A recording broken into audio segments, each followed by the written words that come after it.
इस्तेमाल नहीं करते, आग से डरते हैं उसके अंदर जंप नहीं लगाते, शेर से डरते हैं उसके सामने आप छलांग नहीं लगाते, सांप और बिच्छुओं से भी आप डरते हैं, उनके डसने से आप दूर रहते हैं, उसके करीब नहीं जाते।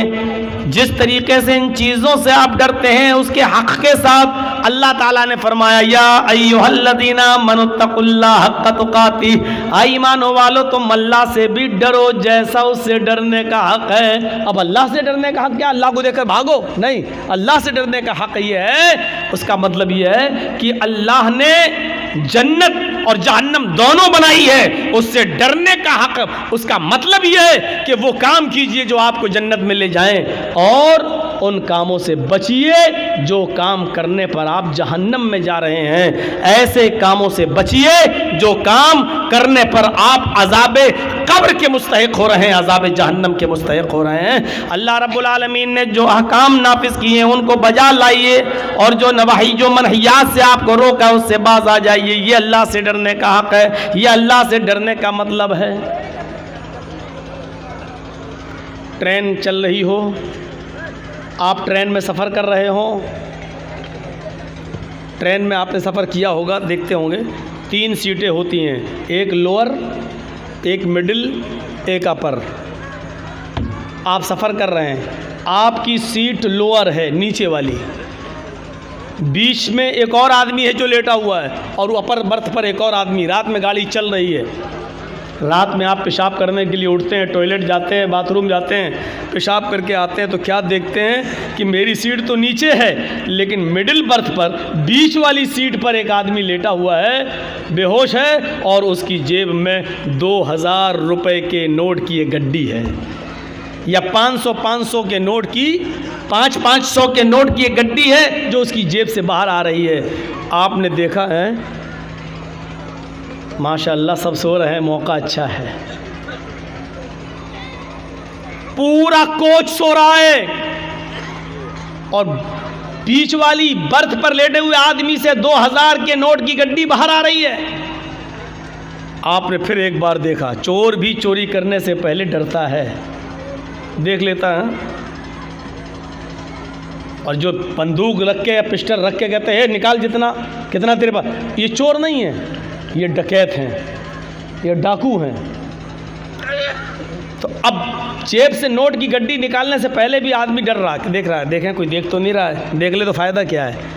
आपने देखा कि सब सो रहे हैं, पूरा कोच सो रहा है, आपने हाथ बढ़ा दिया, 2000 के नोट की गड्डी निकालना चाह रहे हैं, बढ़ा दिया, लेकिन नोट पर आपका कि पूरी दस्तरस हो गई, पूरी कुदरत जैसी पकड़ी नोट की गड्डी, अब बस खींचने वाले हैं। आपने सोचा एक बार और देख लूँ, कोई देख तो नहीं रहा है। अचानक आपकी नज़र मिडिल बर्थ की ऊपर जो अपर बर्थ है उस पर पड़ती है।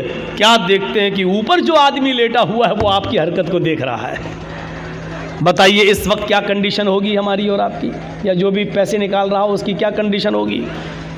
आप अब निकालेंगे नहीं, जेब में घुसेड़ने लगेंगे पैसे और ऊपर वाले आदमी से कहेंगे भाई साहब देखो इसका पैसा निकल रहा था, मैं अंदर कर रहा हूँ, मैं निकाल नहीं रहा हूँ, मैं चोरी नहीं कर रहा हूँ, मैं अंदर कर रहा हूँ। या दूसरा रास्ता ये होगा, चुप रहो, किसी से कहना नहीं, निस्फुन ली व निस्फुन लकुम, आधा मेरा आधा तेरा, और कोई ज़रूरी नहीं वो ईमानदार हुआ नहीं माना तो। तीसरा रास्ता एक और है, वो ये है कि आप उसको आधा पैसा ना दें और नोट की गड्डी भी रखना गवारा ना करें, आप निकाल लें, लेकिन डर है कि ऊपर वाला आदमी शोर ना कर दे, और शोर कर देगा तो पूरे कोच जो हमारा स्वागत करेगी जो जूते चप्पलों से। तो एक रास्ता और है कि नोटों की गड्डी लेकर चलती हुई ट्रेन से हम कूद जाएं और नीचे छलांग लगा जाएं, और ये रिस्क आप लेंगे नहीं क्योंकि इसमें आपकी जान जाने का ख़तरा है। बस 2 ही रास्ते हैं, या तो नोट की गड्डी अंदर कर दें या फिर ऊपर वाले को लालच दे दें। जब एक मामूली सा छोटा सा काम, छोटा सा गुनाह आप करने जा रहे हैं, लेकिन ऊपर वाले आदमी ने इस गुनाह के करते हुए आपको देख लिया है, तो चोरी करने की हिम्मत नहीं होगी। यही अल्लाह से डरने का हक यही है कि एक मुसलमान जब कोई गुनाह के करीब जाए, शराब की बोतल उसके हाथ में हो, तो उसके दिल में और दिमाग में तसव्वुर आ जाए कि सारी कायनात हमें देख रही हो या ना देख रही हो, लेकिन अल्लाह रब्बुल आलमीन की जात मुझे जरूर देख रही है। मेरे माँ बाप मुझे देख रहे हो या ना देख रहे हो, लेकिन अल्लाह रब्बुल आलमीन की जात मुझे जरूर देख रही है। यह तसव्वुर अगर हमारे दिलो दिमाग में आ जाता है मेरे भाई, और शराब की बोतल हम छोड़ देते हैं, जुआ खेलना हम छोड़ देते हैं, बीड़ी सिगरेट पीना हम छोड़ देते हैं, हर गलत काम करते वक्त ये तसव्वुर आ जाए कि दुनिया की कोई निगाह हमको देख रही हो या ना देख रही हो, लेकिन अल्लाह रब्बुल आलमीन की जात तो मुझे देख रही है, ये तसव्वुर अगर हमारे दिलो दिमाग में आ जाए तो हम गुनाह छोड़ दें। लेकिन ये तसव्वुर आना चाहिए कि अल्लाह की जात हमें देख रही है। ये है अल्लाह से डरने का मतलब। मुआशरे की इस्लाह में सबसे पहली चीज़ यह है कि अल्लाह का खौफ होना चाहिए, अल्लाह का डर होना चाहिए। और आप देख लीजिए, जब भी निकाह होता है किसी आदमी का तो उसमें यही आयतें पढ़ी जाती हैं, 3 आयतें, और तीनों जगह आमनु तकुल्लाह, आमनु तकुल्लाह। क्यों? क्योंकि इंसान की पूरी ज़िंदगी अल्लाह से, तुम शादी तो कर लिए, एक पराई लड़की अल्लाह के कलमे के ज़रिए अब तुम्हारे ऊपर हलाल हो चुकी है, उसका जिस्म यहां तक कि उसकी शर्मगाह भी तुम्हारे लिए हलाल हो चुकी है। अब हर मामले में पूरी ज़िंदगी उसके साथ तुम्हें रहना है, तुम्हारी पूरी ज़िंदगी तक़वे के साथ गुजरनी चाहिए, अल्लाह के डर के साथ गुजरनी चाहिए। एक बाप ने अपने लखते जिगर को 15, 16, 18, 20 साल तक पाल पोस कर आपके सुपुर्द कर दिया, और अल्लाह के कलमे के ज़रिए आपने उसको अपने ऊपर हलाल कर लिया। अब उसकी पूरी ज़िंदगी के ज़िम्मेदार आप हैं। अल्लाह के इस कलमे में जो तक़वे की बातें कही गई हैं, इस तक़वे के साथ अपनी ज़िंदगी गुजारते रहिए, आपको पता चलेगा इमाम कायनात जनाब मुहम्मदुर रसूलुल्लाह सल्लल्लाहु अलैहि वसल्लम की उस ज़िंदगी पर जो इमाम बुखारी रहमतुल्लाह अलैह ने नकल किया सही बुखारी के अंदर। मेरे भाइयों, अल्लाह के रसूल अपनी बीवी अम्मा आयशा, अपनी बीवी आयशा सिद्दीक़ा की गोद में सर रख कर लेटे हुए हैं। अचानक एक काम याद आ जाता है, आप अपनी खादिमा, काम करने वाली नौकरानी खादिमा को आवाज़ देते हैं, लेकिन वो आवाज़ सुनने के बावजूद नहीं आती है। आपने 3 बार आवाज़ दी लेकिन वो नहीं आती है। अल्लाह के नबी कहते हैं आयशा देखो वो कहाँ चली गई। हज़रत आयशा ने हुजरे का दरवाज़ा खोला तो क्या देखती हैं, वो तो बाहर ही बैठी हुई है खादिमा, और छोटे से बकरी के बच्चे के साथ खेल रही है। ये वाक़या सुना रहा हूँ आपको। इस वाक़े को सुनने के बाद बड़ी से बड़ी गुंडागर्दी करने वाले और बड़े से बड़े क्रिमिनल मिजाज के आदमी अपनी ज़िंदगी के बारे में एक बार सोचेंगे ज़रूर कि हमारी हैसियत क्या है। इमाम कायनात जनाब मोहम्मद रसूलुल्लाह का ये हाल है, तो हम जो एक दूसरे की हम एक दूसरे की ज़मीनों पर जो नाजायज़ कब्ज़े किए बैठे हैं, एक दूसरे के माल को नाजायज़ तरीक़े से कब्ज़ा किए बैठे हुए हैं, एक दूसरे पर हम गुंडागर्दी करके उसकी प्रॉपर्टी ज़मीन और जायदाद को अपने नाम किए हुए हैं। एक बार वो सोचने पर मजबूर ज़रूर होंगे। छोटे से बकरी के बच्चे के साथ वो लड़की खेल रही है, वो खादिमा खेल रही है। हज़रत आयशा ने कहा तुम्हें मोहम्मद रसूलुल्लाह ने 3 बार आवाज़ दी, क्या तुमने नहीं सुना? उसने कहा हर बार सुना। उस ज़माने की लौंडियाँ और खादिमाएँ भी कितनी सच्ची हुआ करती थी। अगर वो चाहती तो कह सकती थी नहीं मैंने आवाज़ नहीं सुनी। नहीं आवाज़ तो सुनी है, फिर तुम क्यों नहीं आई? कहा मैं इस बकरी के बच्चे के साथ खेल रही थी इसलिए नहीं आई। हज़रत आयशा ने अल्लाह के नबी को बता दिया कि इसने आपकी 3 बार आवाज़ सुन ली लेकिन नहीं आई। आपको गुस्सा आया, आप लेटे थे, आप बाहर आए, आपने फिर तस्दीक की। देखिए अपनी बीवी की बात पर भी कान नहीं धरा, बीवी सच्ची थी लेकिन फिर भी आपने कहा तहकीक कर लें। आए लौंडी, आए खातिमा, मैंने तुझे पहली बार आवाज़ दी, क्या तूने सुना? उसने कहा दूसरी बार आवाज़ दी, क्या तूने सुना? कहा हाँ। तीसरी बार भी आवाज़ दी, क्या तूने सुना? उसने कहा हाँ। हज़रत आयशा ने बता दिया था कि उसने तीनों आवाज़ें सुनी फिर भी नहीं आई, लेकिन फिर भी तहकीक कर रहे हैं। ये वाक़या हमें इस तरफ इशारा कर रहा है कि कोई भी आदमी आपके ताल्लुक़ से कुछ भी बात कह दे, किसी के ताल्लुक़ से, तो फ़ौरन उसकी बात का यकीन मत कर लेना। एक बार आपको भी हक़ है कि उस तहकीक, उसकी तह तक जाना। हो सकता है कि वो किसी की नज़रों में अच्छा बनने के लिए झूठ बोल रहा हो, आप उसकी तहकीक ज़रूर कर लेना।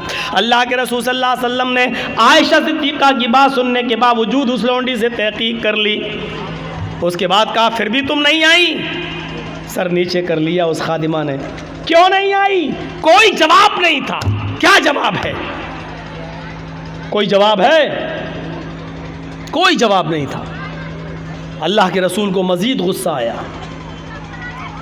बुखारी शरीफ की हदीस के अल्फाज तो ये कहते हैं कि आपकी आंखें सुर्ख हो गई गुस्से में। एक नहीं, तीन बार आवाज़ दी फिर भी नहीं आई।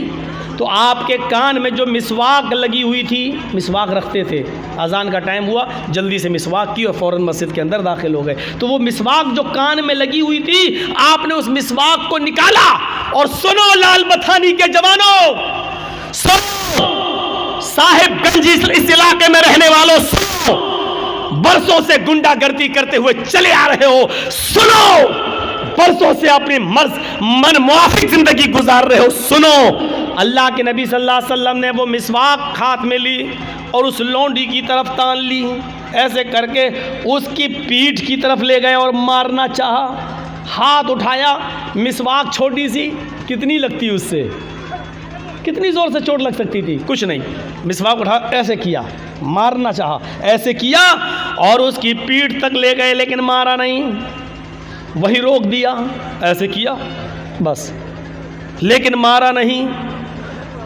आंखों में आंसू आ गए और यहीं से वापस चले और अपने हुजरे में आ गए। कुछ नहीं कहा उस लौंडी से। हज़रत आयशा सिद्दीक़ा कहती हैं, अल्लाह के रसूल, आए मेरे शौहर, आए मेरे सरताज, आपने तो मिसवाक निकाल ली थी, आप उसको सज़ा देना चाहते थे, आप उसको मारना चाहते थे, एक मिसवाक ही आप मार रहे थे, फिर क्या हुआ? अगर आप उसको ऐसे ही छोड़ेंगे तो सर पे चढ़ जाएगी, फिर क्या बात? आप उसके मालिक हैं, वो आपकी खादिमा है, क्या बात? आपने मिसवाक उसकी तरफ तानी, पीठ तक ले गए, लेकिन मारा नहीं, बल्कि उल्टा आप ही रोने लगे और वापस चले आए। फरमाया, आयशा छोड़ दीजिए ये तो वेदों के मंत्र और रामायण और गीता की, कुरान और हदीस सुनिए और अपनी ज़िंदगी में इनकलाब पैदा करिए। कोई ज़रूरी नहीं है वेदों के मंत्र पढ़ने से। शौक़ तो अच्छा तो लग सकता है, लेकिन माफ़ कीजिएगा, फ़ायदा कुछ नहीं होगा आपकी ज़िंदगी में, जो कुरान और हदीस सुनने से फ़ायदा होगा। अब बात ऐसी चल रही हो और वहाँ लाकर वेदों के मंत्र घुसेड़ कर अपनी तकरीर को ख़राब नहीं करना चाहते हैं। सुनिए आयशा, मुझे गुस्सा आया, मैंने मिसवाक ली और मैंने मारना चाहा। जैसी मैंने मिसवाक तान कर उसकी तरफ उठाई और मारने के लिए उसकी तरफ बढ़ाया, फ़ौरन अल्लाह के सामने जवाब देने का तसव्वुर मेरे दिमाग में आ गया। आए मोहम्मद सल्लल्लाहु अलैहि वसल्लम, जितनी ताकत आपको इस लड़की के ऊपर है, जितनी कुदरत आप इस लड़की के ऊपर रखते हैं, उससे ज़्यादा कुदरत अल्लाह रब्बुल आलमीन आपके ऊपर रखता है। मैंने सोचा कि इसको एक लकड़ी मार दूं, एक मिसवाक की हल्की सी चोट इसको मार दूं, लेकिन मेरे दिल में ये तसव्वुर आया, आए मोहम्मद तुम उसको जो मार रहे हो एक ही मिसवाक से ही, लेकिन कहीं एक मिसवाक का मारना कहीं उसकी गलती से ज़्यादा ना हो जाए। उसने अगर इतनी बड़ी गलती न की हो और आपने उसको एक मिसवाक मार दी, उसकी गलती से ज़्यादा अगर ये सज़ा हो गई तो कल क़यामत के दिन आप अपने रब को क्या जवाब देंगे? ये वो हस्ती अल्लाह के सामने जवाब देने से डर रही है जिसके बारे में कुछ कहा ही नहीं जा सकता। जन्नत में एक मकाम है, मकाम महमूद। और अल्लाह के नबी फरमाते हैं फ़र्ज़ नम जब भी अज़ान हो तो मेरे लिए दुआ मांगा करो और मकाम महमूद का सवाल किया करो। मुझे उम्मीद है कि अल्लाह रब्बुल आलमीन वो किसी एक बंदे को देगा और मुझे उम्मीद है कि वो मुझे देगा। ज़रा तसव्वुर कीजिए, ये उस हस्ती का डर है। हमने तो कितनों पर जुल्म किए होंगे, कितनों को गालियां दी होंगी, माँ बहन की गालियां, कितनों पर जुल्म और ज्यादती के पहाड़ तोड़े होंगे। बावजूद इसके कि हम जानते हैं कि हम गलत हैं, फिर भी चूंकि हम समाज के अंदर पावरफुल हैं, हमारा कौन क्या करेगा। और इसी वहमो नशे में, इसी वहमो गुमान में और इसी पावरफुल होने के नशे में हम लोगों पर जुल्म करते चले जाते हैं, हम गरीबों पर जुल्म करते चले जाते हैं। अल्लामा ज़हबी ने किताबुल कबायर के अंदर एक वाक़या नकल किया है, सुनो। अल्लामा ज़हबी ने किताबुल कबायर के अंदर एक वाक़या नकल किया है कि एक गरीब आदमी दरिया के किनारे बैठ जाता था और मछली का शिकार करता था। एक दो मछली उसको मिल जाया करती थी, वो उस मछली को बाज़ार में बेचकर अपने बीवी बच्चों का पेट पाला करता था। अगर मछली नहीं बिकती थी तो वो मछली खुद अपने घर में पकाकर अपने बीवी बच्चों को खिला दिया करता था। एक मर्तबा मामूल के मुताबिक एक बड़ी मछली उसके हाथ लग गई, वो उसको बाज़ार में बेचने के लिए जा रहा था। उस इलाके के पावरफुल आदमी की नज़र पड़ गई, उसने कहा ये मछली मुझे दे दो। उसने कहा साहब ले लो, लेकिन इसकी कीमत मुझे दे दो। मुझसे कीमत मांग रहा है, जानता नहीं है मैं कौन हूँ। यहीं से जुल्म की बुनियाद पड़ती है।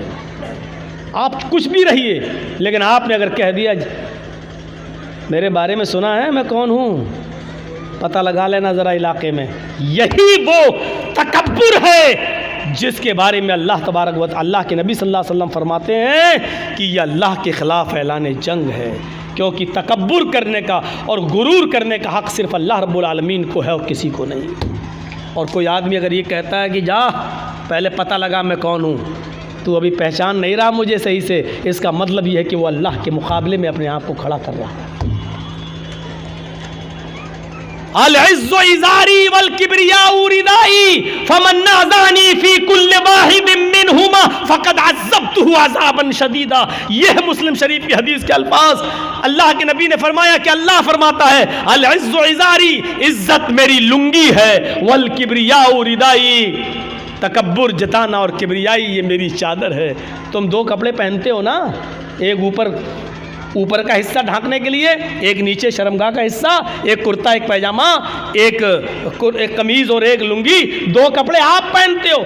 अल्लाह कहता है कि मैं भी दो कपड़े पहनता हूँ, और दो कपड़े क्या हैं? अल-इज़्ज़ु इज़ारी, इज़्ज़त ये मेरी लुंगी है, वल किब्रियाउ रिदाई, तकब्बुर किब्रियाई गुरूर और घमंड ये मेरी चादर है। लुंगी और चादर यानी इज्जत और तकब्बुर, ये दो कपड़े मेरे भी हैं। अगर किसी और ने अपने आप को अजीज बनने की कोशिश की और मुतकब्बिर बनने की कोशिश की, घमंड और गुरूर जताने की कोशिश की, अपने आप को बड़ा बनने की कोशिश की, फमन नाज़ानी फी कुल्लि वाहिदिन मिनहुमा, इन दोनों मेरे कपड़ों में से कोई एक कपड़ा मुझसे छीनने की कोशिश की, फ़क़द अज़्ज़बतुहु अज़ाबन शदीदा, हम उसको ऐसा अज़ाब देंगे जो उसके दिमाग ने सोचा नहीं होगा, उसके जहन ने, उसके दिमाग ने सोचा भी नहीं होगा, उसकी आंखों ने देखा भी नहीं होगा।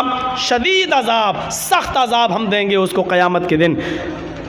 अल्लाह के रसूल ने घमंडी लोगों के बारे में क्या कह दिया? जिसके अंदर थोड़ा सा घमंड आ जाए, बहुत ज़्यादा नहीं,